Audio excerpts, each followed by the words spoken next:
Your Honors, I was born in a small place in eastern Bosnia called Bratunac. I spent most of my life in that town. I grew up there, made my friends,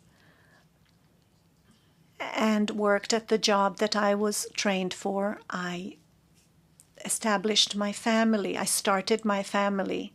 My life was no different from the life of the majority of the people I knew. In our neighborhood, only about 10 kilometers away, there is a similar town called Srebrenica.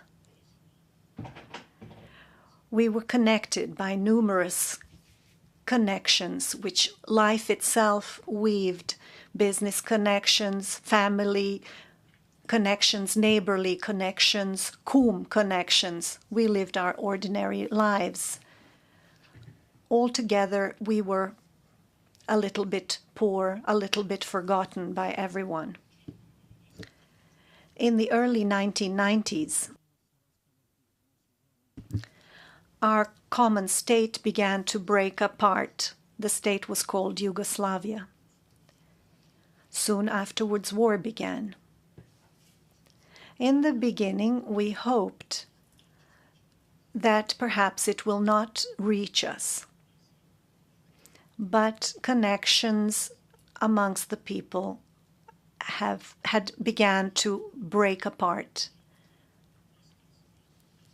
Instead of our lives, the only true value that we had, we began to make up and accept some other values. Instead of ordinary words that we knew, we began to speak some great words: state, nation, religion. Those who taught us those words did not even know us. And we believed that they were doing that precisely for us. Soon, we understood that we began to be endless lines of dead in the chronicles of the dead, the missing, the bereaved. The war, which did not pass us by for some inexplicable reasons, expressed its anti-humane and anti-civilizational nature precisely there. All of its brutality precisely in that area. Its bloodiest and most terrible events were acted out. There is nothing that it did not touch. People, their property, everything that had been built up over decades, even the gifts of nature, about which we were so proud, although we were poor: forests, places where we went for holidays.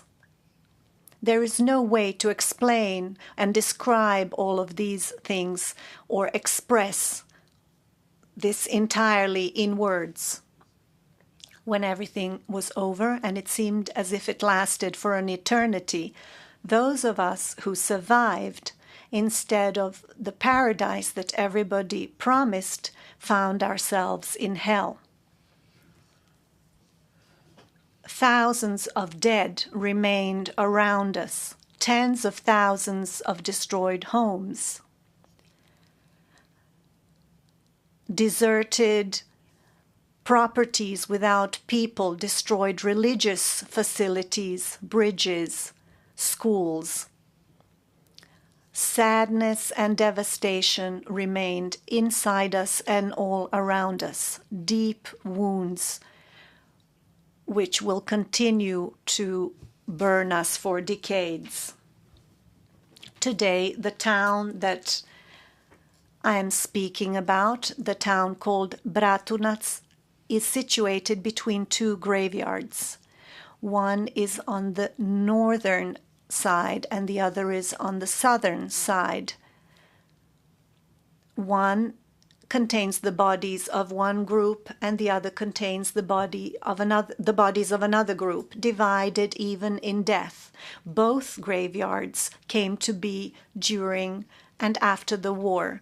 When you count all of those who are buried in those graveyards, there are twice as many of those than those who today inhabit that town. That is the result of war, the result of the terrible events we went through. That is the result of mindless political concepts to which we agreed and in which we participated. The town of Srebrenica does not exist anymore. Whom does it belong to today? The Serbs, the Muslims? It is a town of the dead. Those who committed this killed a town. It doesn't have its present, it doesn't have its future. All that remains is its past, which can be measured in centuries. Is there a greater condemnation for those who did that, no matter who they are and what their names are? They are hiding today, and they once spoke of them, described themselves as heroes. They said that they were the faithful. How is it possible then that they are afraid of earthly justice?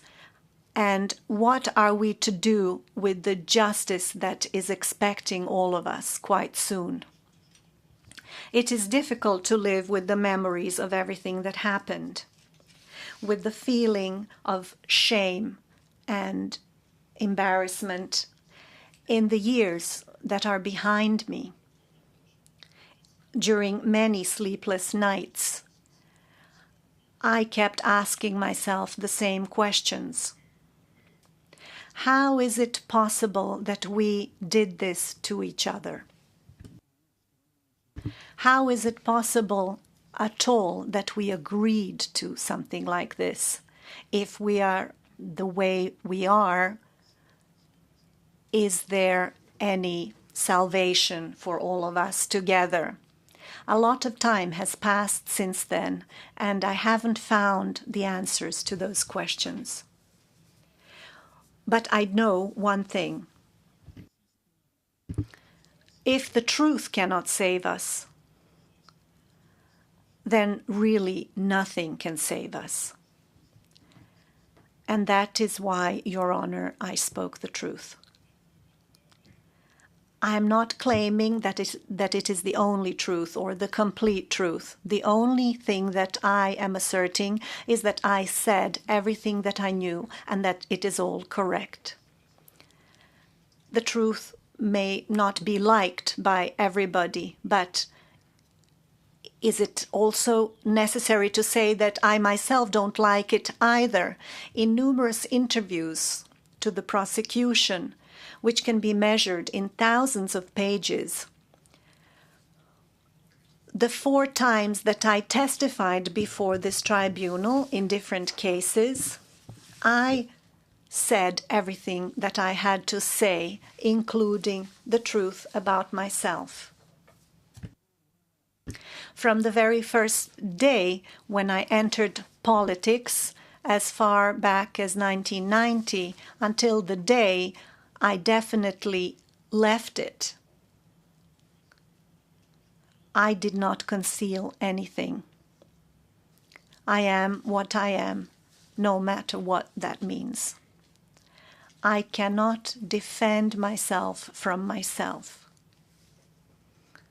I accepted responsibility for Glogova, and I did not accuse anyone of the things that I am guilty of. I did not understand my guilt only in the legal sense, but in a broader human sense. Even the things that I did not understand in the best way at the time, or the things that I did not know, I was obliged to know and understand. Because I know, Your Honors, that I am capable of it. That is why my guilt is greater and more profound. I am aware of it completely, and that is why I admitted it. When I realized what really happened in Glogova, and I understood that for the first time completely when I was here listening to certain testimonies of survivors in other cases, I decided without much thinking to admit my guilt. Because what is my life in relation to the lives of those innocent victims? What is its value? And what can we measure it by? I did not calculate in any sense, particularly not in relation to a sentence which may be passed down. I did not think at that time, nor am I thinking about the sentence today. I have too many years and too much guilt to permit myself to think about that.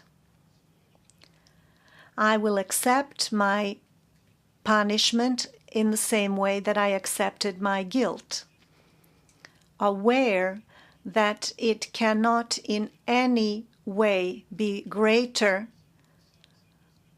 than the one I passed on myself, having permitted myself to be in the position that I am in and of which I am ashamed. Aware that no punishment can pay my debts settle my debts to the living and the dead. I loved those towns in eastern Bosnia. Today they don't love me.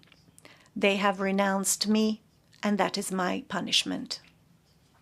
There is no greater punishment. Your Honors,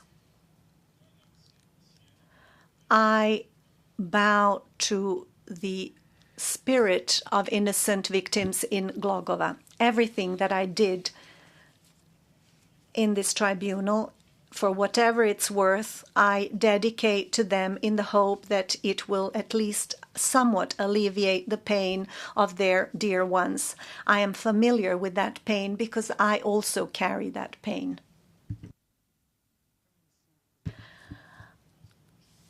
I regret the expulsion that I committed, and I express my remorse about all the victims of this war, no matter in which graveyards they lie.